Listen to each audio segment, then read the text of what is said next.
Kung taga Maynila o gawing norte, bakit gugustuhin bumiyahe na mahigit 10 oras sa kalye? A. Dahil sa mga makapigil hiningang tanawin.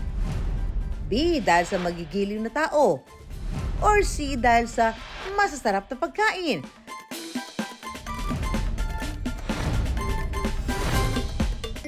Correct? All of the above.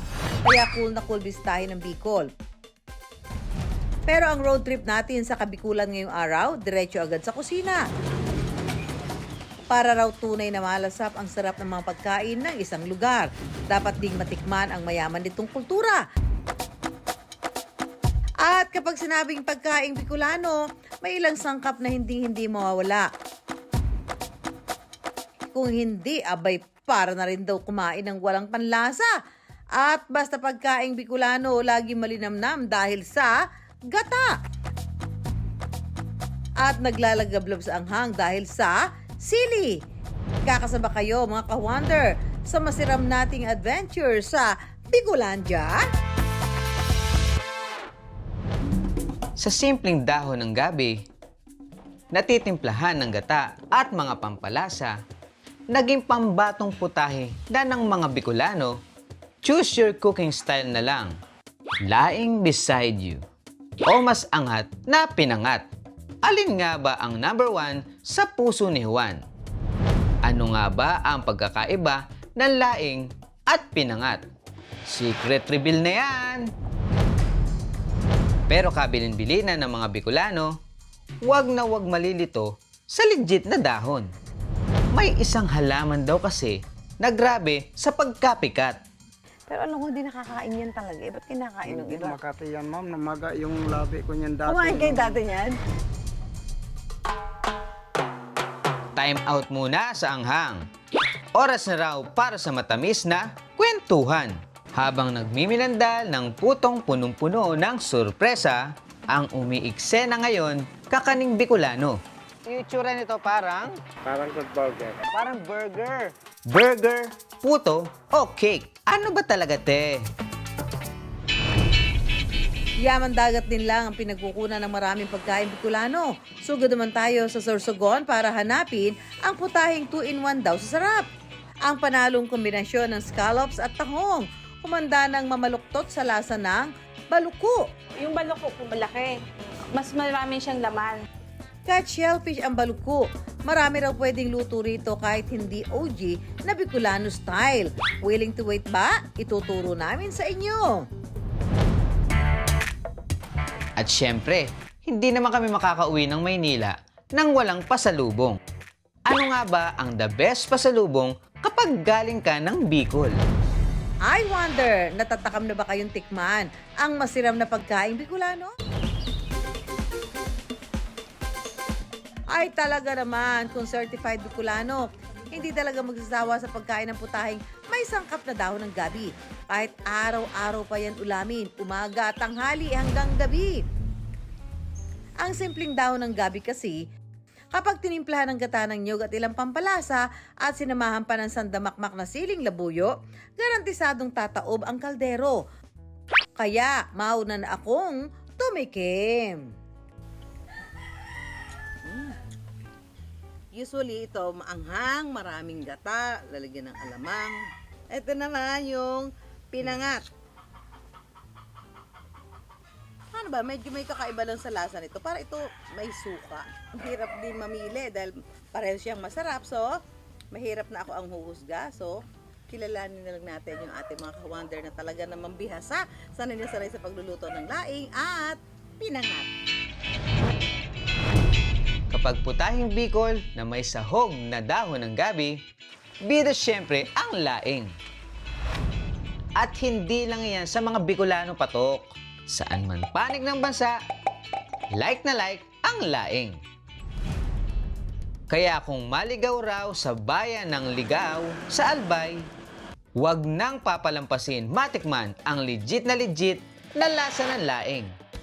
Sa isang camping site sa Ligaw at sa pagitan ng Bulkang Mayon at Mount Masaraga.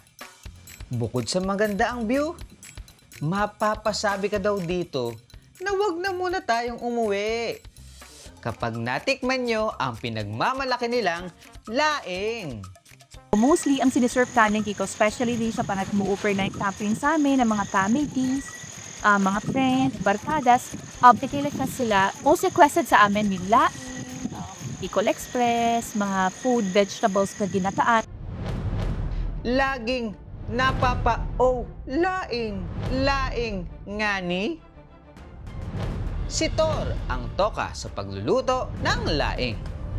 Pero wait lang daw mga ka-wonder, may humahamon pa raw sa legendary sarap ng laing. Sa bayan ng Kamalig sa Albay pa rin, hindi raw pakakabog ang angat na sarap na pinangat. Lutong Bicolano rin na dahon din ng gabi at gata ang pangunahing sangkap. Isa sa pinakamatandang nagpipinangat sa Kamalig, si Lola Pining. 1970 ako nag-umpisa magpinangat. 5 years na parang pinangat. Ang katuwang ni Lola Pining sa paggagawa ng pinangat, ang kanyang anak na si Noli at manugang na si Judith. Wala raw ipinagbago sa Ricardo ang kanilang bersyon ng pinangat. Sa proseso at pagluluto raw talaga nagkakatalo. Ang gamit nilang gata, mano-manong pinipiga sa pagtalon gamit ang sarili nilang panggata ng nyug. Ang pinangat na rin ang nagtaguyod sa kanilang pamilya. Ang mahirap nung biglang nagmahal yung gabi, nyug, doon kami na siyempre bibigla din kami yung taas ng presyo ng pinangat. Heto na ang moment of truth. Magkakasubukan na sa pasarapan ng laing at pinangat. Ang mga sangkap halos pareho lang din. Ang pangunahin siyempre dyan ang dahon ng gabi at gata. Bakit napagkaraming laing dito? Well, ang isang sagot namin dyan ay siguro may kinalaman ang Mayon Volcano. Ang eruption ng Mayon Volcano, nagsasabog palagi ng abo na nakakapag-fertilize ng lupa sa paligid niya. Para sa Team Laing, si Thor ang kusinero. Ang pangkat pinangat naman, sagot na ni na Lola Pining at Judith. Tutok lang sa inyong bet mga ka-wonder. Ang malito, talo!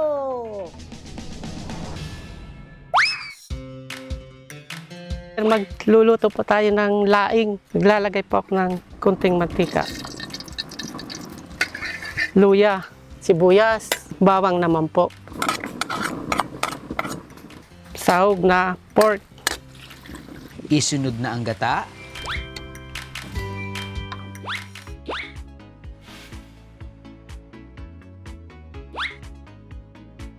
Sa pagluluto naman ng pinangat, unang inihahanda ang gata na may mga pampalasa. Lalagay muna natin yung luya. Eto, bawang, konting bagoong, asin, paminta. Eto yung seasoning.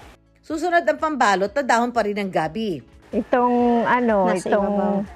malaki, walang butas para hindi makalabas yung sabaw ng niyog.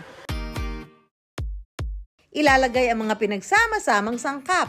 Tapos babalutin natin siya ng, yung tawag dito sa amin, lukay.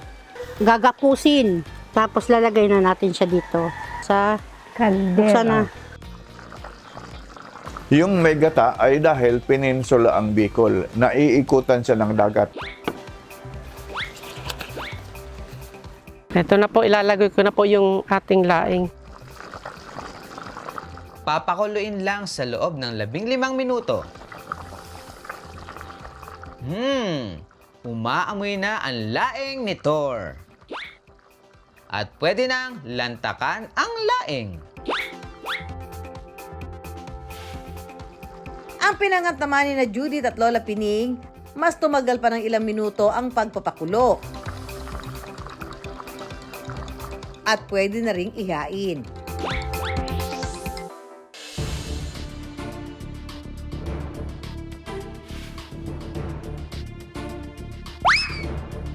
Eto na ang hatol ni Juan, laing o pinangat.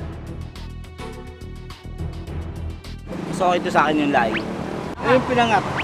Yung laing po, mas gusto ko po yung pinangat. Paano ba yan?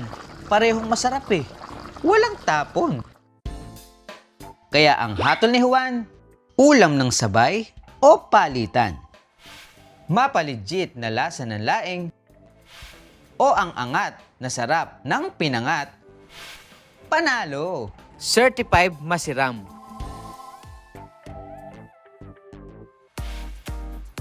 But wait, there's more! Ang very versatile na dahon ng gabi na inilulutong laing o pinangat, may copycat daw. Kaya ang kabilin-bilinan ng mga ka-wonder nating Bicolano, huwag na huwag malilito. Yan ang elephant ears na bet naman ng mga plantito at plantita. Nakapatay, kumusta po? Kayo po ay maroni. Ang dami yung tindahan halaman. Yung meron kayo elephant ear. Mayroon po. Merong mga halaman na halos pare-pareho yung dahon. Gaya nito. Ito, sa elephant ear ba to? Elephant ear po. Pero alam ko, hindi nakakain yan talaga. Ba't kinakain ng iba? Makati yan, ma'am. Namaga yung labi ko niyan dati. Kumain kayo dati niyan? Di nag-ulan, kinagat ko yung dahon, gawin ko sana pandong. Akate. So dito namaga yung labi ko niyan. Paano malalaman kung laing o elephant ear? Basta sa amin, ma'am, ang tinatanim yung mga gabi na yung ginawang laing, doon yan sa tubigan, yung may parang palayan ba? Ito may laman. May laman din ng elephant ear. Wala, hindi naglalaman yan, ma'am. Naglalaman yan kagaya ganito. Maliit lang. Gusto ko maglagay ng elephant ear kasi maganda yan pag lumalaki. Maganda siya. So, bibili akong isa. Bili po ako isa na elephant. Magkano ba isa? 500? Ang mother o yung mauusbong na elephant ear ay nagkakahalaga naman ng mahigit 2,000 depende pa sa laki. 1,000. Tatlo. Tatlo. Ay, may discount tayo. Yan. Maganda na yan. Buhay na to. Ang magayong bulkang mayon maganda at tahimik lang sa labas. Pero nagbabaga at nagngangalit sa loob. Nasa loob daw talaga ang kulo. Ganyan din ang galawan ng isa pang pagkaing Bicolano na may siguradong ibubuga pa sa pasarapan. Alright mga ka-wonder, nandito po tayo ngayon sa Kamuning upang magtinda at maglako ng rice puto makapuno na nanggaling sa Bicol! Charan! Let's go! Dalawa ang 25 pesos. Dalawang 25 pesos, masarap dalawang yan. ganito. Oo, 12.50. Huwag ba't na natin pinahihirapan si nanay? 25 isa, dalawa. O sige na nga, bilan mo na to si Pogi. Yehey! Diba? Fairness, masarap naman. Masarap. Bili na po kayo ng puto. Ayun oh. Masarap siya, okay naman. Masarap lang. Mas kakaiba sa ibang puto.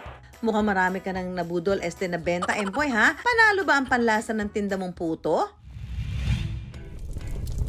Mula sa nagiinit na anghang at magatang linamnam ng mga putahing Bicolano, marami rin silang pagkain na kapagpapangiti ng matamis. Ang ibang rehiyon sa bansa may kanya-kanyang bersyon ng kakanin. Mula suman at bibingka hanggang sa unassuming na puto. Para i-level up ang sarap ng puto, sumasabay ang mga tagaligaw sa pagbabago at nakiisa sa Animoy Food Revolution. Pinag-aralan nila kung paano pa iaangat ang lasa ng kanilang puto. Ang mga itinitindang puto sa gilid ng kalsada sa Barangay Paulog, hindi lang itlog na maalat at keso ang dagdag na pampalasa. Pinunuri nila ang puto ng makapuno. Yan ang puto makapuno ng Albay. Dati po sa Kamalig po kami, magsasaka po ang father ko. Tapos medyo mahirap doon po sa Kamalig. Mula pagsasaka, ang paggawa ng puto makapuno na raw ang nagtaguyod sa kanilang pamilya. Dati po sa bundok kami na naulam kami ng asin, toyo. Tapos yung minsan po kamuting kahoy lang. Masaya po ako sa ginagawa po namin na pagtitinda ng rice puto makapuno dahil doon po naging may improvement po tapos may nakakaraos na din po. May napundar na din po. Tulad ng ibang kakanin, mabusisi rin ang paggawa ng puto makapuno. Ito po ay mixture po ito ng malakit saka natural na bigas. Tapos sugar po. Lalagyan natin ng food po. Kapag nabuo na ang tuyong galapong o giniling na malagkit na bigas, gagadgarin ito para makuha ang texture tulad ng puto bumbong na magalas-galas. Sunod na ilalagay ang galapong sa hulmahang baon ng nyug. Ilalagay ang palamang makupuno. At pasisingawan ng 1 minuto.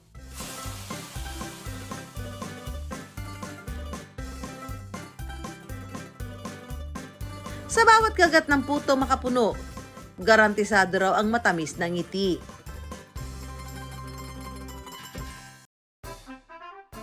Kakanin man o putahing pang-ulam, ang talaga raw nagpapatamis nito bukod sa primera klaseng sangkap, ang pagluluto na may sahog na pagmamahal.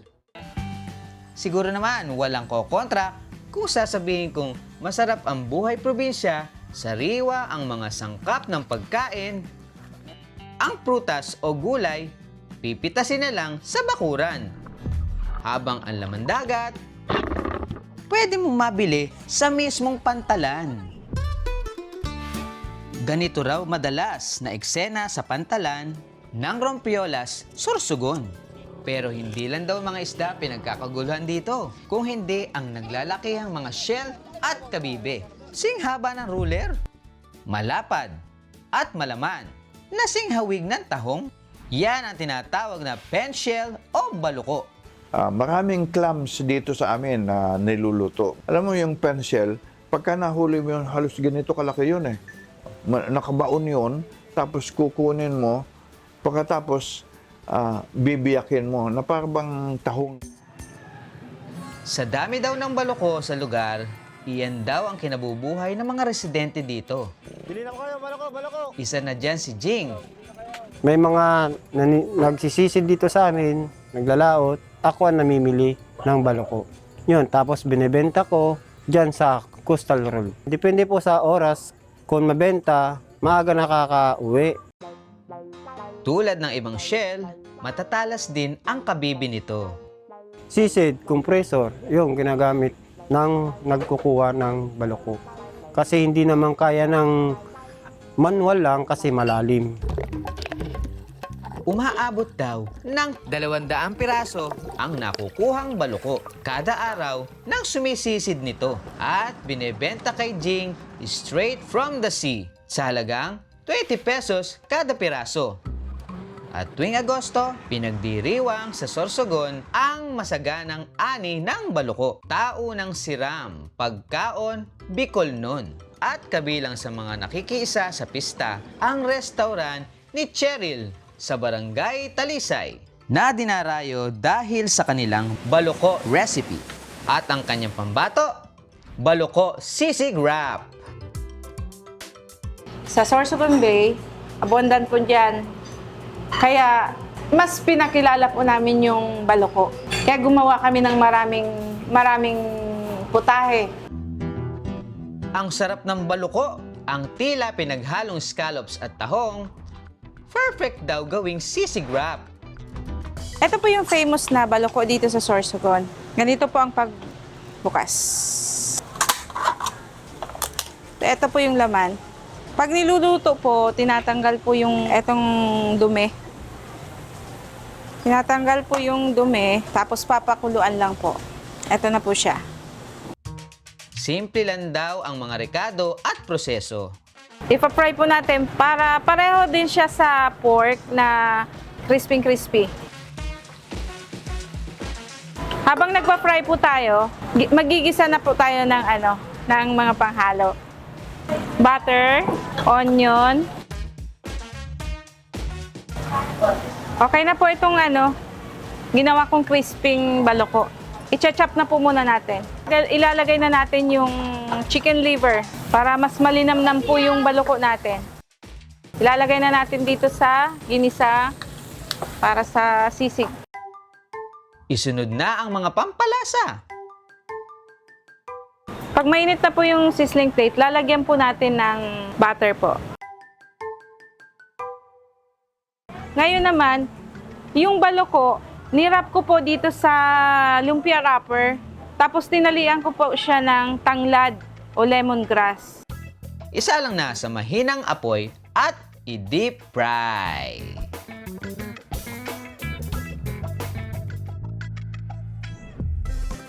Para sulit ang pagtikim ng mga turista ng baloko, naghanda pa si Cheryl ng ibang baloko dish. Sarap. Masarap. Ang sarap ng pagkatimpla. It's a wrap! Must try ang uragong baloko ng Sorsogon. Dito sa Sorsogon, pinagmamalaki namin ang baloko.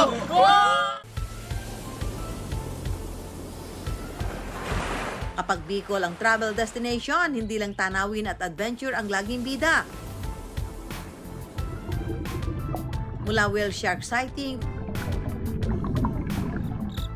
firefly watching, hanggang sa postcard perfect na Mayon Volcano, kumpleto Ricados ang travel goals. Pero hindi pwede umuwi ng walang bitbit. Mga pasalubong na tatak Bicol. Hindi mawawala riyan ang Pili Sweets. Kung patagalan sa industriya ng pili ang usapan, nangunguna riyan ang Murato Pili Sweets. Pero ang kanila raw kwento hindi nagsimula sa isang malaking pabrika, kundi sa pangarap ng isang guro. Dekada 60 nung makatagpo ng inspirasyon ang gurong si Adolfo Murato mula sa mga lumang recipe ng kanyang mga kamag-anak. Nakita niya na pwede palang gamitin ang pili bilang kapalit ng almendras o almond. Dito nagsimula ang kanyang eksperimento na nauwi sa isang matagumpay na negosyo. Pero trivia lang mga ka-wonder, alam niyo ba na ang pili nuts, kilala rin bilang King of Nuts? Lamang daw ito sa macadamia, pistachio o almond pagdating sa lasa at sustansya. At hindi rin basta-basta tumutubo kung saan-saan lang. Kaya para sa mga Bicolano, ang pili, simbolo rin ng kanilang katatagan, kasaganaan at pagkakakilanlan.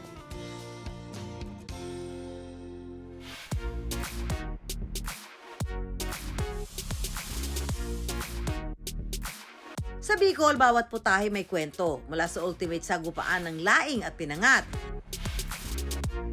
sa sisig sarap goodness na gawa sa laman ng baluko, ang paboritong merienda ng mga Bicolano na puto makapuno. Ilang rason lang yan kung bakit dapat nang bumiyahe pa Bicol? Now na! Mga ka-wonder, kung may mga topic po kayo na gusto pag-usapan, mag-email lang po kayo sa iwondergtv@gmail.com. Ako po si Susan Enriquez. Follow niyo po kami sa aming social media accounts. Ako po ulit si Empoy Marquez. Samahan niyo po kami tuwing linggo na gabi, alas 8 sa GTV. At ang mga tanong ni Juan, bibigyan namin ng kasagutan dito lang sa I Wonder.